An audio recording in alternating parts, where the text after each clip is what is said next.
Hello students, जैसा कि हमने पहले ही तय किया था कि संडे को हम टेस्ट रखने वाले हैं और टेस्ट में अब तक हमारे जितने भी टॉपिक हुए हैं उनसे रिलेटेड क्वेश्चंस आपको दिए जाएंगे। इसी टेस्ट में आपके सामने क्वेश्चन भी होगा और मैं यहाँ सॉल्यूशन भी आपको देने वाली हूँ। आप पहले खुद सॉल्व कर लें, कुछ देर के लिए मुझे रोक लें और उसके बाद आप सॉल्यूशन भी साथ में समझ लें।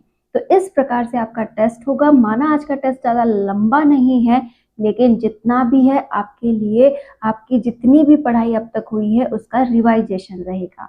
तो स्टार्ट करते हैं आज का टेस्ट।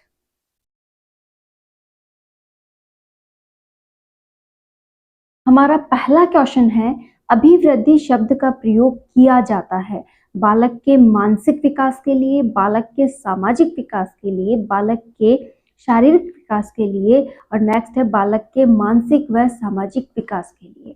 अभिवृद्धि के लिए मैंने आपको बताया था कि अभिवृद्धि शारीरिक रूप से जुड़ी हुई है, कि अभिवृद्धि को हम शरीर की वृद्धि से जुड़कर समझते हैं। तो यहाँ पर इसके लिए जो शब्द बनता है वो है बालक के शारीरिक विकास के लिए। जवाब में हमें यहाँ देना होगा से, एकदम करेक्ट जवाब रहेगा इसके लिए। नेक्स्ट हमारा आता है, निम्न में से कौन सा विकास का सिद्धांत नहीं है। देखिए, हमने विकास के सिद्धांत पढ़े थे, आपको सारे सिद्धांत याद होंगे और सारे सिद्धांत आपको समझ में भी आ गए होंगे। पहला ही सिद्धांत है निश्चित प्रतिमान का सिद्धांत, हमने पढ़ा था। विशिष्ट से सामान्य अनुक्रियाओं की ओर बढ़ने का सिद्धांत, एक बार इसे छोड़ते हैं। समन्वय का सिद्धांत हमने पढ़ा था। निरंतरता का सिद्धांत, ये भी हमने पढ़ा था, लेकिन ये सिद्धांत हमने कुछ इस प्रकार से पढ़ा था, सामान्य से विशिष्ट अनुक्रियाओं की ओर बढ़ने का सिद्धांत। तो आपको शब्दों को ध्यान में रखना है कि किस तरीके से शब्द होते हैं, कैसा सिद्धांत है, क्या नाम है। यहाँ पर वही कंफ्यूजन बन जाता है।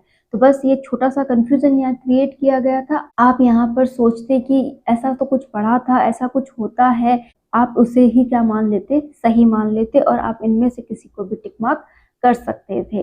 लेकिन हमें बहुत ध्यान से पढ़ना है, समझ के पढ़ना है। तो हमारे पास यहाँ पर सही जवाब रहेगा से। देखिए, क्वेश्चन को भी ध्यान से पढ़िएगा, विकास का सिद्धांत नहीं है, ठीक है। तो आप यहाँ पर जब ध्यान देंगे तो आपको समझ बैठेगा कि नहीं है पूछा है। तो हमें सामान्य से विशिष्ट का सिद्धांत पता है, लेकिन ये क्या है, विशिष्ट से सामान्य का सिद्धांत। तो ये क्या है, गलत जवाब। तो यहाँ पर ब को सही माना जाएगा। नेक्स्ट क्वेश्चन हमारा आता है, छद्म परिपक्वता काल होता है किशोर अवस्था, शेषवावस्था, पूर्व बाल्यावस्था, उत्तर बाल्यावस्था।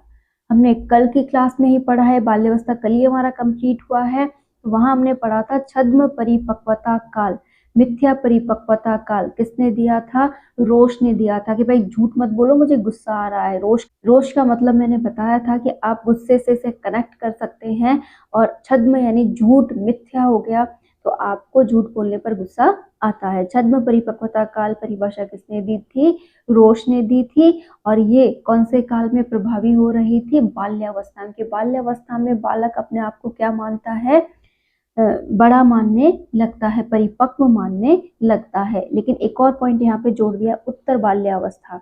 तो बाल्यावस्था का लास्ट पार्ट होता है, उसे उत्तर बाल्यावस्था कहा जाता है। तो जब वो किशोर अवस्था में प्रवेश करने वाला हो और बाल्यावस्था का अंत हो, तभी तो वो अपने आप को परिपक्व मानेगा। यहाँ पर हमें सही जवाब देना है उत्तर बाल्यावस्था। पूर्व बाल्यावस्था तो कौन सी थी, शेषवावस्था के जस्ट बाद आने वाली। तो यहाँ पर तो वो अपने आप को बालक ही मानता है। शेषवावस्था में ऐसा कुछ होगा नहीं, किशोर अवस्था में वो परिपक्व हो गया है। तो सही जवाब क्या होगा, उत्तर बाल्या अवस्था। तो यहाँ सही जवाब हमें लिखना है द। नेक्स्ट चौथा क्वेश्चन हमारा आता है, मानव विकास होता है। देखिए, विकास के हमने बहुत से बिंदु पढ़े थे, अभिवृद्धि के बहुत से बिंदु पढ़े थे। विकास के लिए हमने कहा था कि वो कर्मिक होता है, निरंतर होता है। कहा था ना कि जन्म से लेकर मृत्यु पर्यंत तक वो चलता रहता है, एक दिशा होती है उसकी, ठीक है। कर्मिक होता है, व्यक्तिक होता है, मतलब हर एक व्यक्ति का विकास अलग अलग प्रकार से होता है। उपयुक्त सभी, तो ये तीनों बिंदु क्या है, सही है। तो हमें क्या करना होगा, उपयुक्त सभी। सही जवाब क्या आएगा यहाँ पर, द।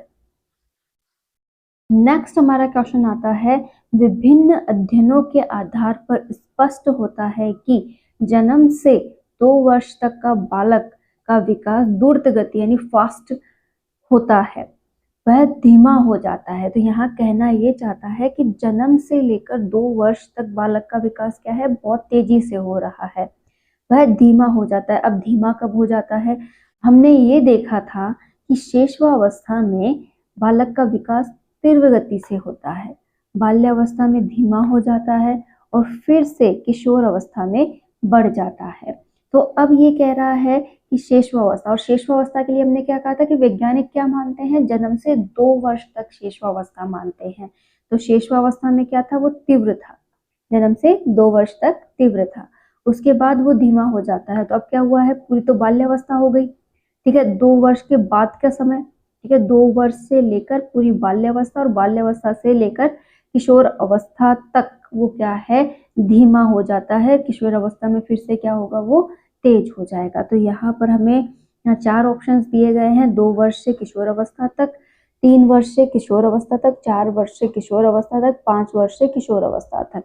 तो अभी हमने देखा कि शेषवावस्था वैज्ञानिक क्या मानते हैं, जन्म से 2 वर्ष, तो वहां तीव्र था, और 2 वर्ष से लेकर किशोर अवस्था आने तक वो क्या है, धीमा है, और किशोर अवस्था में वो क्या होगा, तेज होगा। तो यहाँ पर सही जवाब होगा 2 वर्ष से लेकर किशोर अवस्था तक, यानी कि आपको असही जवाब यहाँ करना है। नेक्स्ट आता है, मानव विकास होता है।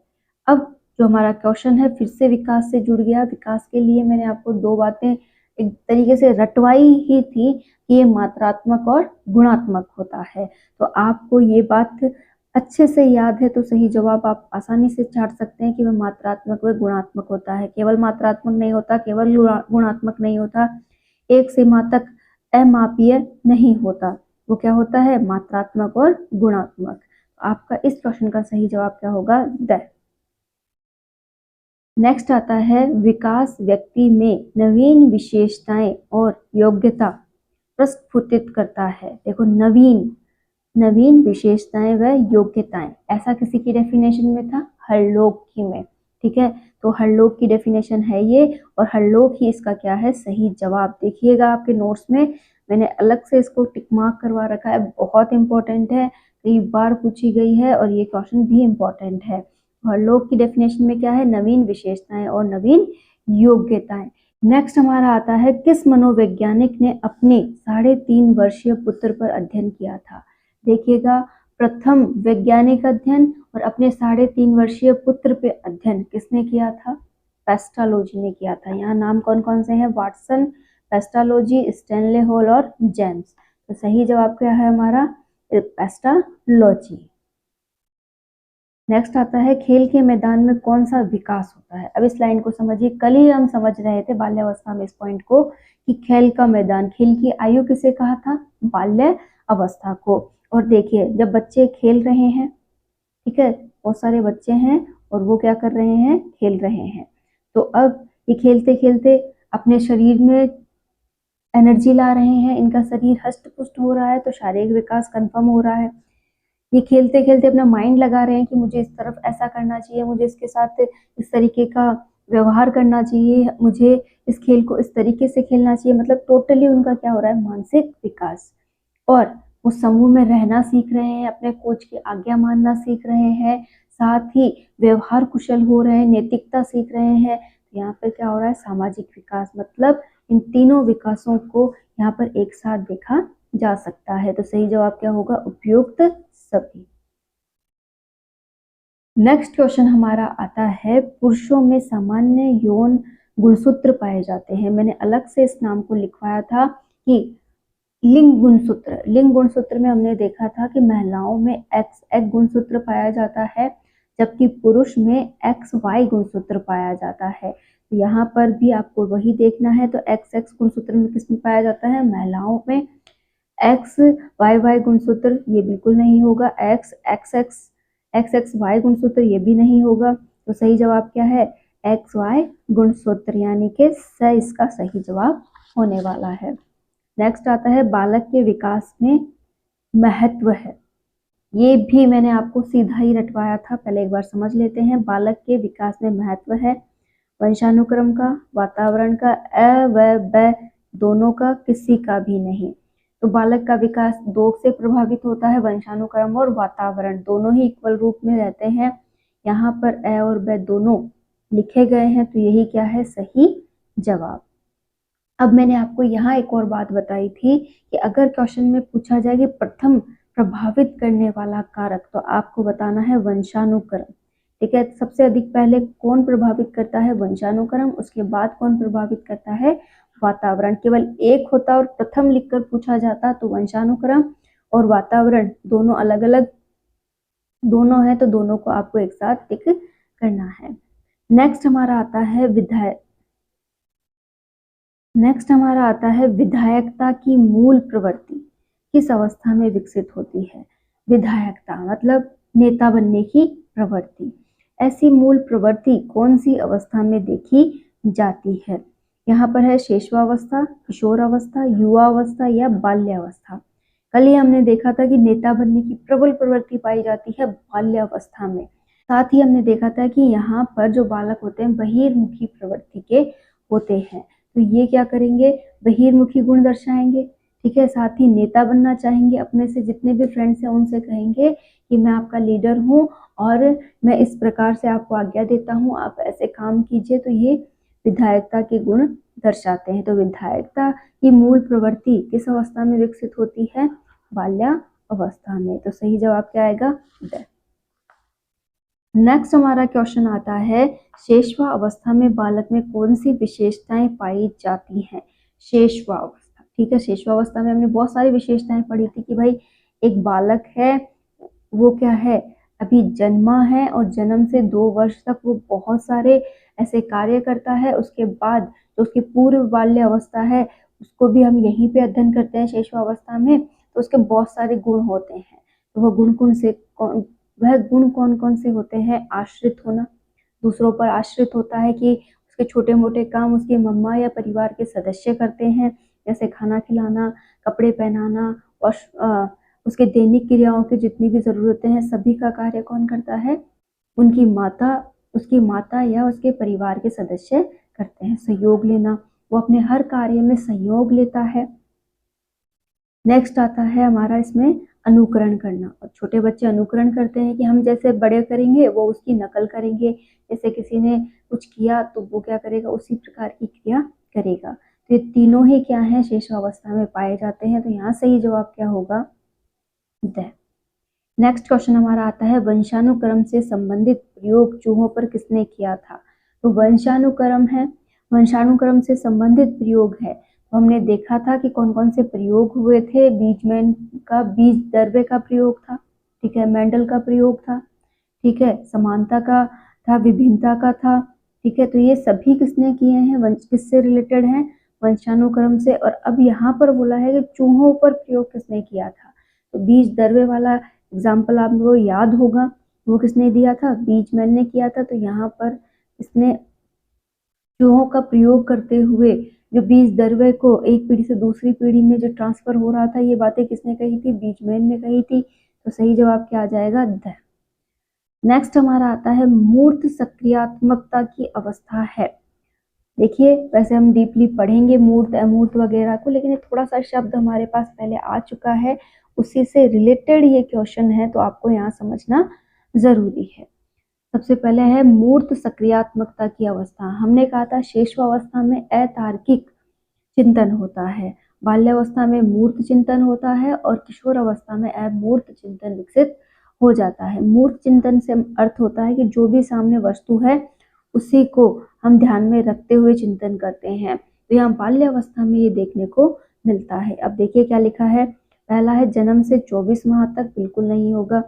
2 वर्ष से 7 माह तक, मतलब ये भी अभी तक क्या है, पूर्व बाल्य अवस्था की कंडीशन है, तो यहाँ पर भी नहीं होगा।